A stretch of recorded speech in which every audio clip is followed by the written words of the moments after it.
कि जी भारत और इसराइल आपको पैसे दे रहा है कि आप पाकिस्तान में पॉलिटिक्स करो। ऐसी पार्टी को आप क्या कहोगे कि ये लोग बड़े लोग हैं, ये बड़ी पार्टियां हैं? वो खुदगर्ज लोग इक्तिदार की लालच में उन्होंने कोई कसर नहीं छोड़ी मुल्क को बदनाम करने के लिए। क्या ये लोग बड़े लोग बड़ी पार्टियां हैं? बड़े लोग वो हैं चेयरमैन बिलावल भुट्टो जरदारी साहब, जब उनकी वालदा की शहादत हुई तब भी कहा कि democracy is the best revenge. पहली प्रेस कॉन्फ्रेंस में उन्होंने कहा कि democracy is the best revenge. ये लोग हैं बड़े लोग, जो जमहूरियत पे यकीन रखते हैं, जो कानून पे यकीन रखते हैं, जो अवाम की हुक्मरानी पे यकीन रखते हैं। आप आज मैसेज क्या दे रहे हैं इस तरह की चीजों से? मुझे बड़ा अफसोस हुआ।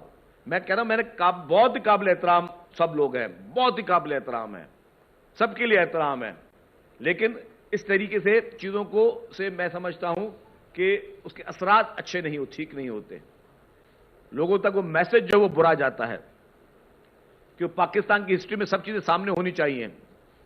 कौन सी जेन्युइन पार्टी, कौन सी पॉलिटिकल पार्टी, कौन सी अवामी पार्टी कहे कि जी मुझे हर सूरत में इक्तिदार मुझे दो, चाहे उसके लिए मुझे कोई भी कॉम्प्रोमाइज करना पड़े, मैं करने के लिए तैयार हूं, दानवीर के जरिए कॉम्प्रोमाइज करने के लिए तैयार हूं।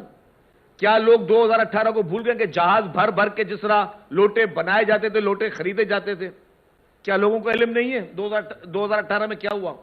ये जेन्युइन पार्टी है, ये जेन्युइन पार्टी के लोग हैं जो वोट खरीद रहे हैं, या ये जेन्युइन पार्टियां हैं जिनके पास कोई मैंडेट नहीं था असेंबली में कोई बिल पास कर? खुद कहते थे जी, हम इदारे को बोलते थे कि जी हमारी मदद करो कि हम जो है अपने बिल पास करवाएं, हमारे पास मेंबर पूरे नहीं है। ये खुद की उनकी जुबानी है। ये है पॉलिटिकल लीडर्स। अगर कोई हमारे आइन और कानून के तशरीह करने वाले वो पढ़ते हैं सब चीजें, जाहिर है। अगर इमरान खान का अपना इंटरव्यू कहता है कि जी मेरे पास तो अक्सरियत थी नहीं पहले दिन से, अगर अक्सरियत नहीं थी तो जितने कानून पास किए गए, जितने बजट पास किए गए, वो सारे इलीगल थे। और वो मानता है शख्स हमने इलीगल काम किया, किसी इदारे की मदद से। हम बोलते थे कभी हम मेंबर कम करवा देते थे, कभी गिनतियां गलत करवा देते थे। तो क्या उसको आईनी तशरीह करने वाले हमारे काबिल एहतराम लोग ये कहेंगे कि जी ये बड़े लोग हैं, बड़ी पार्टियां हैं? ये बड़े लोग बड़ी पार्टियां नहीं है। यही इस मुल्क की तबाही का सबसे बड़ा सबब है कि इस तरह के लोगों को कबूल किया गया, इस तरह के लोगों को पैदा किया गया, इस तरह के लोगों को अवाम के ऊपर थोपा गया, और अब उनको बचाने के लिए जो है वो सॉफ्ट कॉर्नर पैदा किए जा रहे हैं। क्या क्या नहीं किया इस शख्स ने? हमें याद है कि किस तरह इसको लाडले का, इसको मुसलसल इसको ट्रीटमेंट मिल रही है। इलेक्शन कमीशन ऑफ पाकिस्तान, मैं हमेशा उस वक्त भी कहता था कि जिस दिन फॉरेन फंडिंग केस का फैसला आया था उस दिन इमरान खान पर पाबंदी लगनी चाहिए थी। जिस दिन फॉरेन फंडिंग केस का जजमेंट आई थी उस दिन इमरान खान एक्सपोज हो चुका था। उसके बाद कोई मजीद गुंजाइश नहीं थी, लेकिन फिर क्या था, सपोर्ट इमरान खान को आ रही थी। वो सॉफ्ट कॉर्नर था इमरान खान के लिए।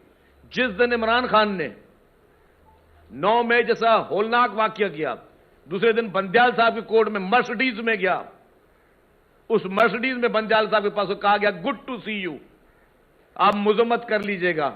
याद है जुमले आपको? वो मुजम्मत कर लीजिएगा जो 9 मई को हुआ है। पूरे मुल्क में आग लगा दी। आप मुजम्मत करने की बात कर रहे थे। आपके कौमी इदारों को, आपके पीटीवी को, आपके रेडियो पाकिस्तान को, आपकी एम्बुलेंसेस को, आपकी बसेस को, आपकी इमलाक को, आपके कायदे आजम मोहम्मद अली जिन्ना के घर को, आपके फौजी इमलाक को, उनको नुकसान पहुंचाएगा। आप एक जज साहब कह रहे हैं कि जी आप मुजम्मत कर लीजिएगा।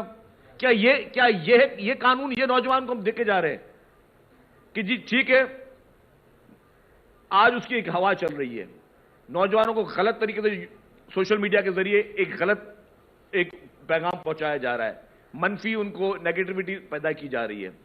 तो अगर वो नेगेटिविटी पैदा की जा रही है तो अक्सरियत तो किसी दौर में श्रीलंका में तमिलनाडु की भी बहुत बड़ी अक्सरियत थी, उन्होंने हथियार भी उठाए हुए थे, बहुत बड़ी बदमाशी थी। इस शहर में भी कभी बहुत बड़ा गुंडा राज होता था, लोग क्लैशनों के दौर पे ठप्पे भी लगाते थे, क्लैशनों के जोर पे लोग मैंडेट भी लेते थे। तो हम क्या सब चीजों को, हर गलत चीज को प्रेसिडेंट को बना के देंगे? ये बहुत बड़ी पार्टियां, ये बहुत बड़े लोग हैं, इन पे कानून का इतलाक नहीं होता। क्या बड़ी पार्टी का मकसद है कि उस पर कानून का इतलाक नहीं होगा? क्या कोई बड़ा लीडर अगर बन जाए सोशल मीडिया पे गालम गलूच दे के लोगों के खिलाफ साजिश करके, तो उसका मकसद उस पर कानून कोई इतलाक नहीं होगा, ये सारी चीजें माफ कर दी जाए। किसको नहीं पता 2018 के इलेक्शन में क्या हुआ? पाकिस्तान में कौन सा ऐसा शख्स है जिसको नहीं पता क्या हुआ? और उस शख्स ने क्या क्या नहीं किया? मोअज़्ज़ज़ जज हजरात के खिलाफ रेफरेंस भेजे, जो इस वक्त भी मौजूद हैं जज हजरात, उनके खिलाफ रेफरेंस भेजे, क्योंकि वो उसको पता था कि वो उसकी डिक्टेशन में नहीं आएंगे इमरान खान की।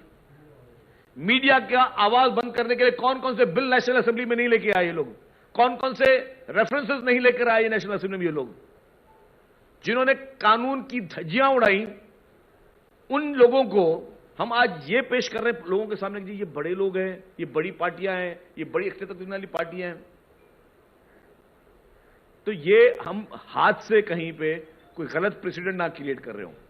मेरी अपील होगी, मेरी इल्तजा होगी, जो जेन्युइन डेमोक्रेसी रखने वाले लोग हैं, जो मुल्क की तरक्की चाहते हैं, जो मुल्क में अवाम की हुक्मरानी चाहते हैं, जो मुल्क में साफ शफाफ इंतखाबात चाहते हैं, जो धांधली की पैदावार नहीं है, उनको उस सफ में ना डाला जाए। मुल्क में हर गवर्नमेंट को पूरा हक है कि वो अपना टेन्योर पूरा करे। पीपुल्स पार्टी की हुकूमतें 2 मरतबा गिराई गई और उसको 58(2)B के जरिए, फिर एक दफा नवाज शरीफ साहब की हुकूमत भी गिराई गई 58(2)B के जरिए।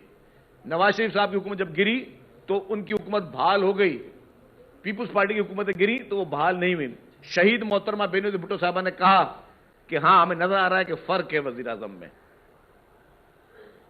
कि लाहौर के वजीर आजम को खास रियायत दी जा रही है और लाड़काना के वजीर आजम को के साथ इंसाफ नहीं हो रहा। हमारे वजीर आजमों को फांसी के फंदे